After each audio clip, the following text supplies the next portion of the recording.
Gali e a seita dos Thugs. Em 1882, o último Thug foi enforcado pelo governo britânico, o que colocaria fim a uma das seitas mais sanguinárias e assassinas da Índia.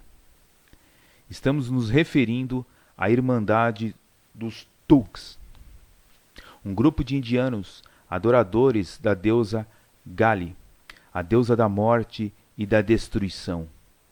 Eles fundaram uma fraternidade intitulada os Thugs, cujos membros se comunicavam por meio de uma linguagem secreta e de gestos, os quais só eles sabiam interpretar.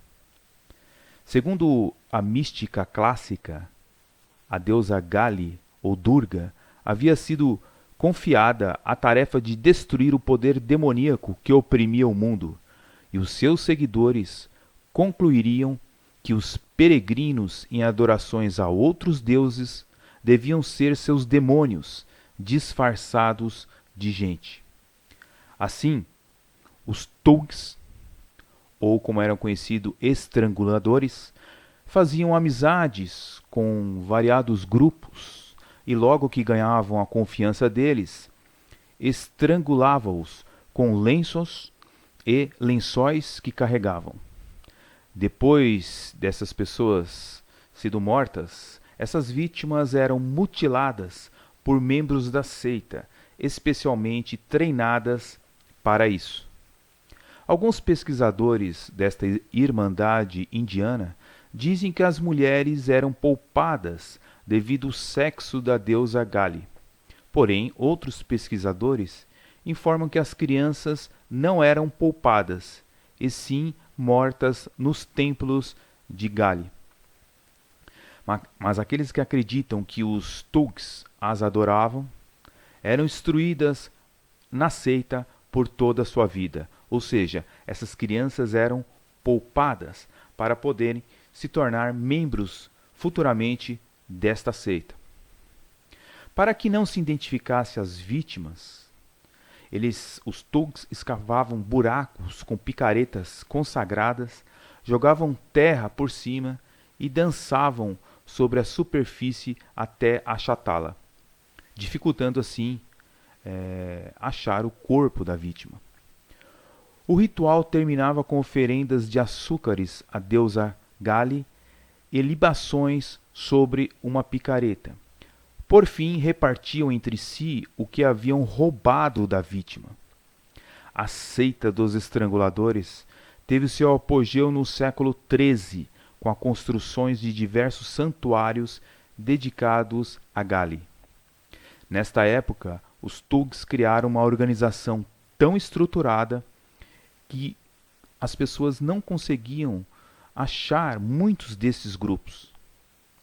Os Thugs geralmente trabalhavam em bandos ao longo das estradas e cidades sagradas indianas, como por exemplo Benares e Albadai. Os Thugs raramente viajavam, ficavam confinados a determinadas regiões próximas a seus templos sacrificais. Porém, existia uma variante Thug, que eram os Twigs, viajantes, e estes eram mais fáceis de se capturar. Já os Thugs, eles tinham grandes esconderijos e dificilmente eram achados ou destruídos pelo povo indiano. Um coronel chamado William Sliman começou a perseguir esta seita, sendo que em 1826 ele trouxe uma grande perseguição aos Thugs. Recorreu a Thugs capturados para aumentar suas informações sobre a seita, quebrando o código de silêncio deles, com ofertas de clemência. Sliman pôde assim seguir a pistas das redes Thugs e traçar mapas de locais de assassinatos passados e prováveis locais futuros. A seguir, o coronel começou a prender Thugs com a ajuda de seus informantes, soldados britânicos, tropas indianas nativas e tropas irregulares armadas. Bandos Thugs inteiros foram cercados e encarcerados na cidade de Salgor para julgamento posterior. Sem muitas sutilezas jurídicas, distribuíram punições rápidas e rigorosas. Dos 3.689 thugs julgados até 1840, quase 500 morreram na forca.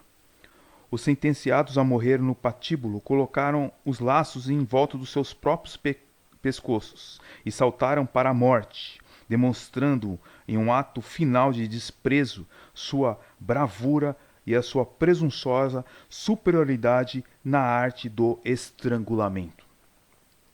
Em 1841, mais de 651 thugs foram julgados e, exceto por alguns surtos isolados, seu reinado de terror chegou ao fim.